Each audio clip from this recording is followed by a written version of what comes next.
বড় বড় রেস্টুরেন্ট তাদের এই সিক্রেটটি কখনোই জানতে দিবে না, কারণ এই সিক্রেট যদি আপনি জেনে যান তাহলে আপনি তাদের চেয়েও অনেক বেশি মজার মুরগির মাংস রান্না করতে পারবেন। তবে এটা কোনো সাধারণ রান্না নয়, এটা হবে পৃথিবীর সবচেয়ে দামি এবং মজার চিকেন।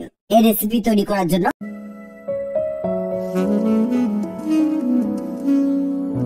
লাগবে বোনলেস চিকেন। এবার এটাকে ভালোভাবে পরিষ্কার করে ছুরি দিয়ে কেটে নিতে হবে।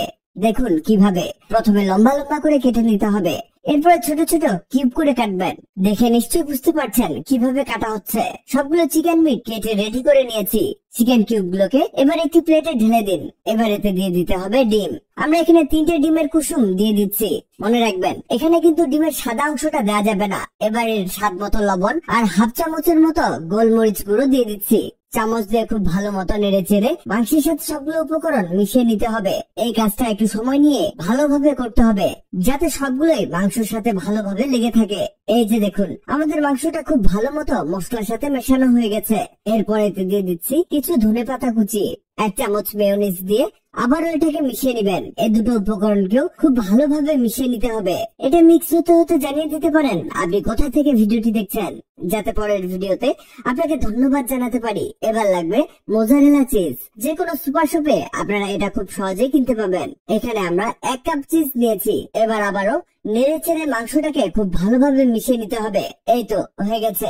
সবশেষে দিয়ে দিচ্ছি 1 কাপের মতো ময়দা। ময়দাটা দিয়ে খুব ভালো মতো মাংসের সাথে মিশিয়ে নিতে হবে। এই কাজটাও খুব সাবধানে আস্তে ধীরে করতে হবে, যাতে খুব ভালোভাবে মাংসটা রেডি করে নেওয়া যায়। আপনারা এখানে চাইলে ময়দার পরিবর্তে কর্নফ্লাওয়ারও ব্যবহার করতে পারেন, তবে আটা কিন্তু একদমই ব্যবহার করা যাবে না।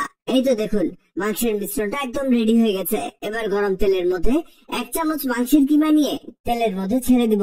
এভাবে বড়ার মতো করে ছোট ছোট করে ভেজে নিতে হবে। চুলার হিট মিডিয়াম টু লো রাখতে হবে। এতে করে এর ভেতর অব্দি এটা ভাজা ভাজা হয়ে যাবে আর বাইরের দিকে মুচমুচে হবে।